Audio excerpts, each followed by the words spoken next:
Welcome back. This is the morning show here on Signature TV. It's 3 after 9 a.m. in the morning. Hope you're good out there. Hope you're fabulous. Hopefully you are. Well, from this end, we are having issues, especially as it relates to insecurity. We've seen the insurgence of the herdsmen and farmers clashes. Well, I mean, there's virtually no state you can think of or you can speak of it in Nigeria that you wouldn't have had a case of a farmer-herder clash. Where are we with this insecurity thing? How are we dealing with it? And to what extent really are we dealing with it? We have with us live in the studio to speak on this matter is a legal practitioner, NNADIUME AWFORKANSI. He's going to be speaking to us on the resurgence of herdsmen and farmers clash and other forms of violence across Nigeria. Good to have you. Good morning. Thank you for joining us. Thank you very much for having me. It's also NNADIUME AWFORKANSI. Okay. So let me make a decoration time yesterday. NNADIUME AWFORKANSI. Written AW is AWFORKANSI actually. Okay. But it's written AW was pronounced OF. AWFORKANSI. So Fantastic. thank you very much for having me on Signature Television for the first time. This Absolutely. is my debut edition here. Okay. I've been appearing on the television stations. Absolutely. From Arise, Apia TV, and the rest. But then today I'm here, and this one is in my own domain, within my own jurisdiction, as lawyers would say. Absolutely. Thank you. All right. We've seen this resurgence up again. In fact, we see the numbers, rose to an astronomical height under the Buhari administration. I don't think we had something like that under Goodluck Jonathan. But it was under Buhari that we had the numbers shooting so high and that the government became somewhat, should I say, oblivious. They didn't even know what to do regarding that particular security situation. At some point, the president was even interviewed and he said clearly that the state governor should give them land. And he even advised that we should go back to grazing routes in order to solve this problem. Does it mean that this problem can never go away? Well, Chad, I think let me just take off from your intro, because initially when I got this topic, we were talking about herders farmers clash. Now you have now broadened it to insecurity generally. So I think because one led to the other, it didn't just wake up one day. After all, the Fulanis have been grazing their cattle freely in Nigeria from the early 70s after the war to even in the 80s of yesterday. And they hardly trespass into any other person's farmland. But when you talk about the insurgencies that started in Nigeria, let us start from the north with Yusuf Mohammed in 2009. I think it was 2009, yes, when he started his radical Muslim ideology, trying to tell the government that Western education is haram, that it is evil. The government, rather than calling him to talk with him, they used the stick approach without offering the carrot. At the end of the day, the man died under questionable circumstances. His adherents, Yusuf and the rest of them, took over from him. And here we are today. Now, in the East, the younger ones kept clamoring from Wazirike when he came back and said he's going to reignite the Biafran struggle. Go on, Obasanjo ignored him, because that's Obasanjo for you. If Wazirike will declare it is at home, they'll ask Obasanjo in international media. He said, no, the Igbos are celebrating their New Year festival. So they will just go like that. So nobody paid attention because Wazirike wasn't actually using the same force. Then came Nnamdi Kanu. And then the movement for the Biafran agitation assumed a very higher crescendo. But then again, they were marching with flags, cloths bought from different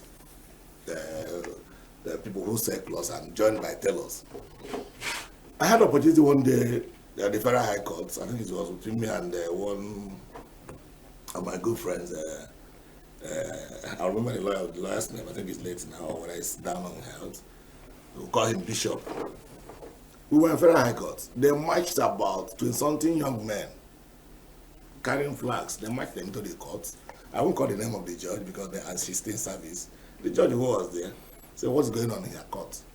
They said they brought IPOB. That time, IPOB had not been proscribed by Southeast government. Because no Southeast government proscribed IPOB, not even federal government.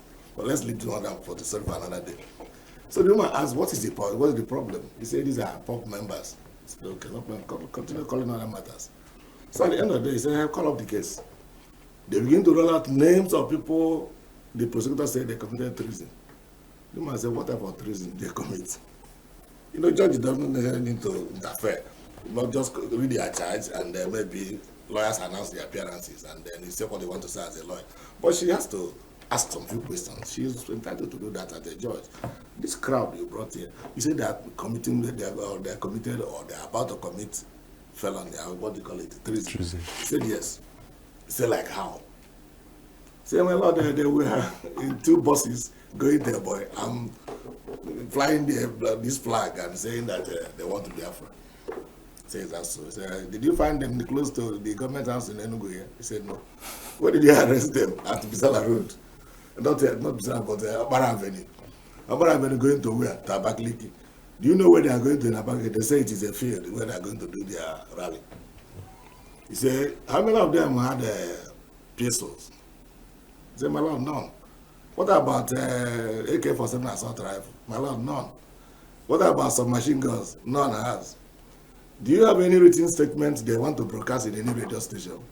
Because you are talking about treason. He said, no, my lord, but they were flying the flags. You man just turned to me and said, AWFORKANSI, if it were in my area, she's from Katsina State, if it were in my area, this kind of thing cannot happen. We were now forced to stand up and announce appearance for those boys.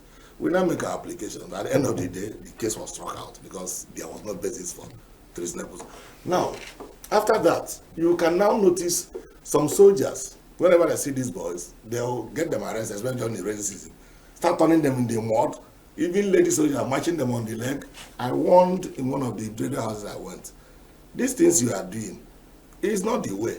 The very day these boys retire into their cocoon, it is going to be worse. Confront these boys and call them to a round table. No war has ever ended on the battlefield. If they say they want Biafra, ask them what actually they want in Biafra. If they say it is confederacy, if they say they want to manage their own resources, now look at how you can include it in the constitution so that everybody can manage his own resources and these agitations will stop. They ignored that and they kept marching on their heads and turning them into mud water. Now it went the way it today. The story is now history.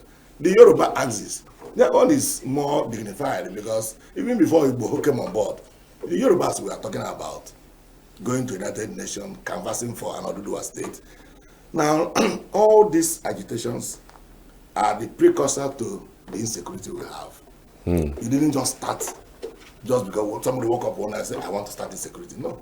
Something happened and government rough handled it. After cleaning their anus, they want to defecate. That is wrong. You defecate first and clean your anus. So the thing they're supposed to do first, what they did last. So now, from Boko Haram, it's now turned into the Boko Haram are human beings. When they are fighting, they may be hungry. They will then go to farms and tell people to give them food. If they refuse to give them food, they have arms. They will force them to give them the food or to pay taxes to them before they go to their farm. So this thing now continued and now started drifting down south. When they now came down south, it is no more a matter of people, Fulanis or headers trying to match their heads into normal grazing routes. But now, when they get to somebody's cornfield, for instance, they match the cows into the cornfield and tell the cows to go ahead because the cows hear their language. They go to cassava farm, they uproot cassavas and give to their cows and tell the cow, they tell you if you come, because they have gone, they will tell you that the cows need it because they want to give the breastfeed, they are breastfeeding. Now, you come to a rice field, where you pack your rice, they will unleash the cows on the rice and eat up the entire rice. Something we labored and spent a lot of millions to convey for the year. So the thing now continued. It drifted from the north down to the east, from east down to the west. But there is no part of Nigeria that is now spared. And the problem, the other Fulanis, the other headers will still come and tell that these Fulanis who are doing this are imported Fulanis. They came from Niger, they came from Futajalon, they came from this, they came from that. But you ask yourself this question. The underlying question I asked me after this my analysis was, Is this now insurmountable? Has it then gotten beyond the government? Absolutely. That's where I will now anchor my answer before we go to the next stage. Right. The truth is that it has not gotten beyond any government. Sani Abacha told us that if insurgency or insecurity lasts more than 24 hours, the government and the area. Sani Abacha, it is on record, it is in all the news. And you now saw our chief of army staff, just quite about 3 or 4 days ago, saying that they don't even trust NGOs anymore. That NGOs will tell you that they are carrying food to the people who are displaced by Boko Haram in the north. They will load trailers load of food. Somewhere along the road, they will tell you the food trailer don't spoil, that they are coming to town to look for mechanic. They will not look for this mechanic. In the night, the whole food there will disappear. And when the food has disappeared, tomorrow there will be no mechanic and the trailer will turn back and start coming back.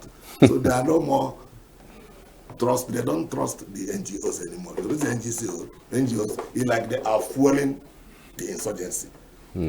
I don't want to go yet to Burkina Faso. Let us finish with Nigeria. Because if it can stop in Burkina Faso, it can stop. If it can stop in Ghana, it can stop anywhere. Only that our government, and you highlighted in terms of Buhari's government, that even urged governors to give grazing land. That even made investors who came to my little village in Oglogolo in Ezeagu at that time, farm. They wanted to go into commercial agriculture. Natural human beings who got the central bank loan. Our villagers said no, because they are talking about Ruga. It is like these people are coming to do Ruga, so we don't want to give them land again. We have signed the agreement, we have agreed with them. Come and start commercial farming that place, which could have benefited our people very immensely by now. But because of what Buhari said, that everyone became suspicious. Because we have former media Oga, Osto Kechukwu, who was the boss of Nigeria, actually brought these people. And those that was in the government of Buhari there. So people now suspected it should be Ruga, and nobody should give their land. Which we have signed, we were about registering their documents. They have even done the survey. So the issue is that whenever a government like Buhari's government, who claim he's not aware of anything, you ask him what he says, I'm not aware. You ask him, I'm not aware. That is where this thing now, somebody said, Buhari killed Nigeria, Tinubu has gone to bury it. But that is a story for another. We are talking of farmers' headers clash today. Right. So in summary, what I'm saying is it's not insurmountable by government can do it. Because Jonathan did it. And the same Jonathan who did it, El-Rufai was telling the world that this big girl they call El-Rufai, was telling the world that Jonathan is trying to level up the number of people killed during the war in eastern Nigeria with the people he's claiming in north. That he's not fighting insurgency. The same El-Rufai today told you president, that was something I hold you president responsible. El-Rufai told Nigerians after 2015 that this Fulani head people should go back, that they have settled them. None of you was bold enough to ask him, what did you settle them for? What did they come to do for you? Why did you pay those Fulanis you are telling to go back that have been settled? What job what service did they render to you as Nigeria? They brought them here because they felt Jonathan will not concede defeat in 2015. So if you read Jonathan's memo, he's told us that the tension was so high, like Nigeria will break in the next second.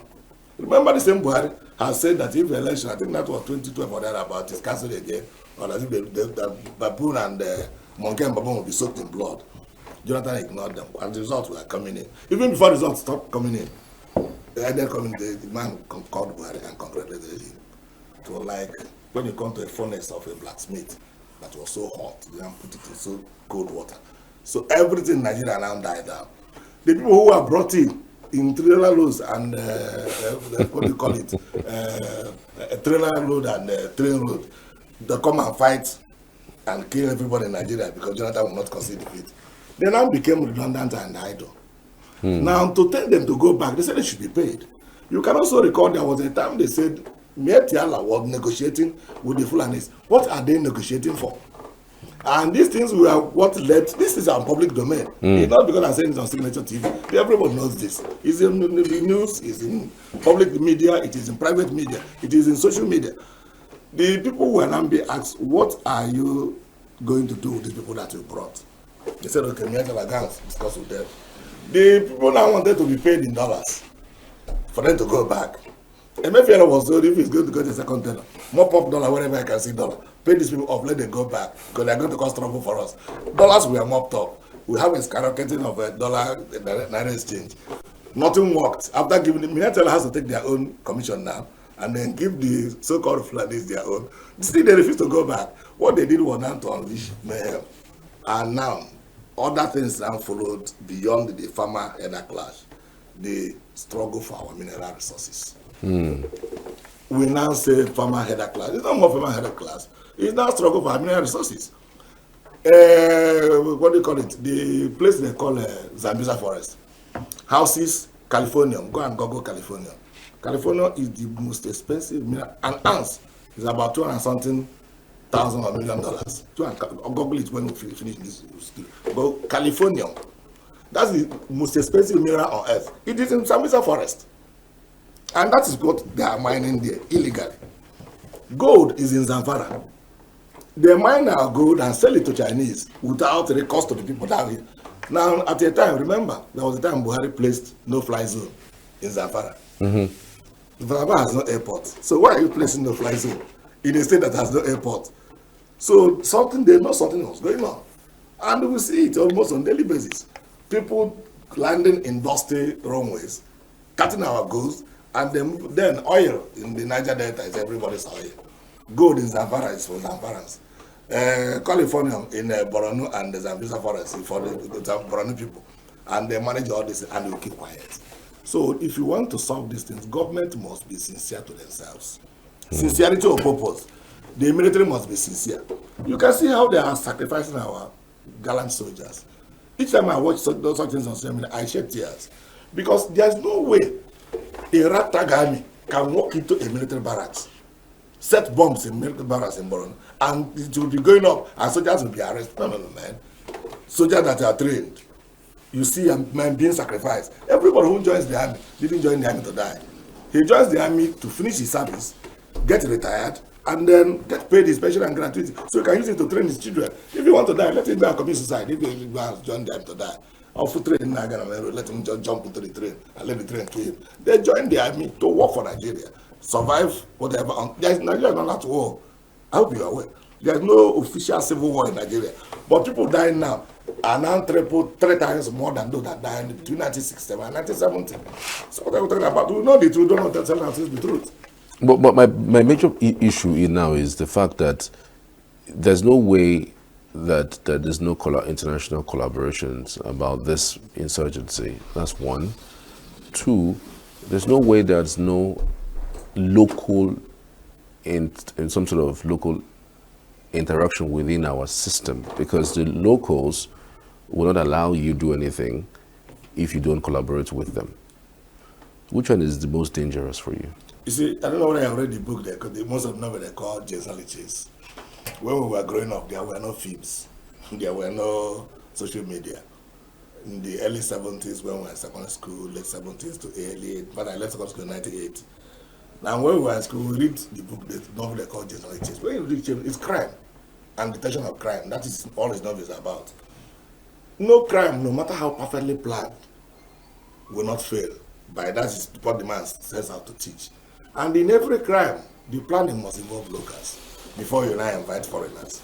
So you are apt in your observation that there is no criminality going on of this magnitude in any country without the locals. If locals in Zamfara, my brother, that's where do we even start? You can recall that there was a time he wanted the fugitive who was the kingpin of all the insurgency in Sokoto State, was given a chieftaincy title. The next day, DSS swapped into Sokoto, even with the governor present, with commissioner of police present. And then now that they have striped the man of the title. You stripe the man of the title in your house. The title you gave him in public. So why not bring him in public and stripe up the title? Did you not even tell him to come and give himself up to the security agencies for prosecution if you have striped the up? So if the governor of a state can boldly sit down with a known bandit who has been on the watch list at the wanted list of Nigerian security agencies and be given a chieftaincy title with the commissioner of police sitting by the side there, my brother, the issue of locals is very well known. But as to the locals can't eat those minerals. They won't drink them. They can't even know how to turn them into finished products. They will still need the foreigners. That is why the Chinese are bent on going to Zamfara to collect that our gold in Zamfara. The gold in Zamfara is being collected by Chinese. Look at the one that is happening here. We are talking about Zamfara, that is 10,000 miles away, which me and you may not have gone to. Go to Agobiwolo here, in exact local government, on my road to my village. The Chinese are mining our coal there. Agobiwolo I'm talking about. Just if you pass the Enugu State Polytechnic, look by your left, you will see when they were coming. Because I go to weekend every week. I thought it was people who are coming to construct the road. All of a sudden, road construction people came and they were doing the road down to almost Elzo 1. But these people are still there. One day I stopped. I stopped my car. I went in there. The security man had the same guy, what do you want? I said, I can handle all alone. I want to greet your workers. He said, okay, open the place. I saw some Chinese there. I saw some Africans. I saw our people. I asked them, what is going on? I said, they are taking good, coal. Coal, you go be all exact local government. I'm not talking about Zamfara anymore. Did you ask whether they are aware of that coal that is being mined from their environment? Remember, this coal was initially being mined at home. People were clamoring. They said, okay, no, these are people who are coming to give light, electricity to the whole of Southeast, that they use cobalt and coal. Now, the next story we had was that the people could not source for fund from Western donors, say in the United States or wherever, because the Western banks told them that fossil fuel that emits smoke is no more in vogue. It's gradually being phased out because of environmental degradation. So that they should look for people who are going to do solar. So they now, the same company now went and brought another company they call Noventra from the United States. These ones are going to do only coal and only solar without touching anything on the ground or emitting any smoke. They came to my little village in Oglu to acquire land. The villagers said that the people who came first came through Magomago means. They are not more comfortable, these people. But those people are still negotiating to do that. But what I'm telling you is that the people now we are now giving license to mine only the coal. They finished mining in our home. They now move to Agobiwolo. The people who are mining cobalt in Omana, they are still Chinese. Nobody. How much of this money come to Enugu State government as a government? That question, ask yourself. Because see the government here, physical infrastructure, they are doing their best.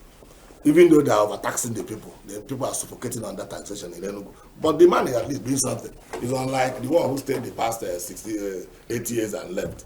That one is only interested in going to parties and eating Onubu soup. But this one now, at least, is working.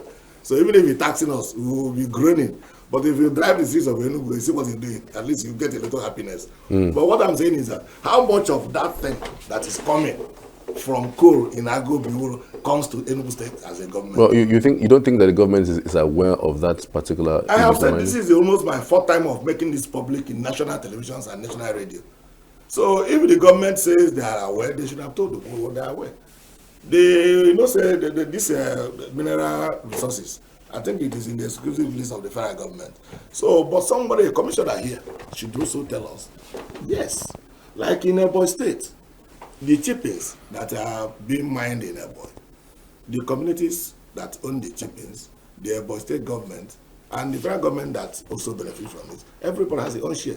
We want to know the share of Enugu State government in the coal they are mining in our home and Agobiwolo, and the cobalt they are mining in Omana. These are our land in Enugu here.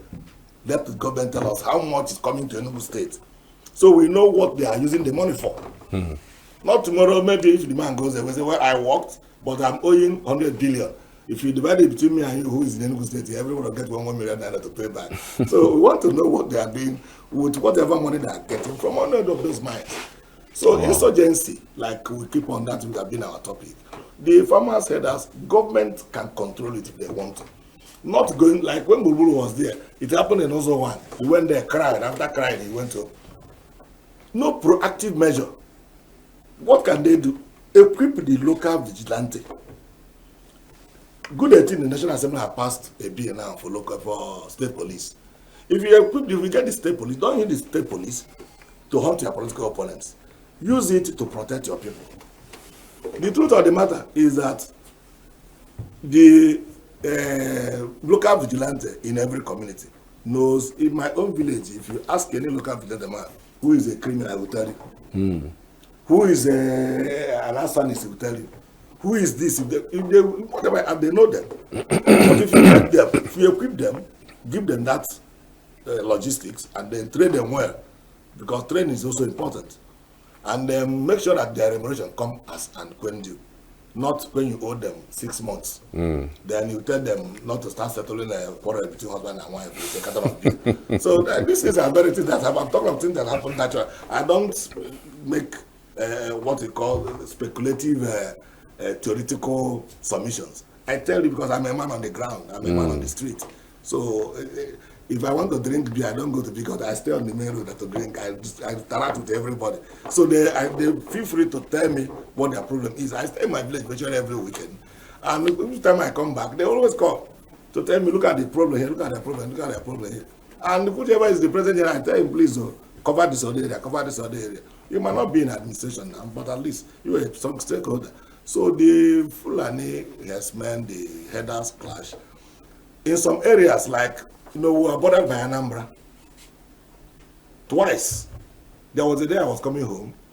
It was like the time Biafra fell. Bombardment, gunshot. We were hearing gunshot across the community they call in Anambra State. People were calling me, Baris, I hope you're not going on weekend. I said, I'm almost home. Say, Nana Boko Benaguno. So I'm going to get there now, we'll take the bullets. So I got home. Meanwhile, I was still hearing the thing. So I didn't want to go beyond my own, because after my community, go into Anambra State. I started calling people I know, who are from either Ubene or both family. They told me, yes, that's Nigerian army. I think they said from Onitsha, that they came there, they were trying to root out, they say it's ESN. I said, okay. They said they were there on the road, fired their gun from 11 to around 2 p.m. Everybody in the farm in my village, everybody came back. So they went. Nothing changed. Now, you also find out that I suspected that their mission... Just in 1 minute. Yes. Just finish. I suspected their mission was to root out maybe those boys, because those boys have virtually given flight to all the herders that have been destroying farms in that Anambra area and some neighboring communities, which is not supposed to be. What they are supposed to do is to engage them. I keep on saying that. Engagement is always very necessary. Engage them. What is the problem? How is it going to be? Even if you want to keep animals, there are modern ways of keeping animals. Holland will give you your milk. If you go to Holland, before you see a single cow, but it would be better not to go to the ranch, because by the time you remove your shoe, remove your dress, bath again, sanitize yourself, before you cross 7 gates, only to see cow, I beg they go back.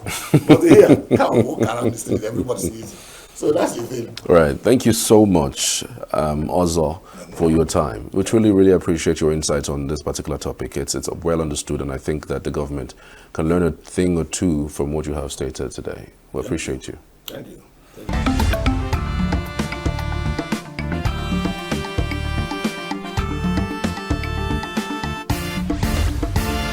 Signature TV, news in your pocket.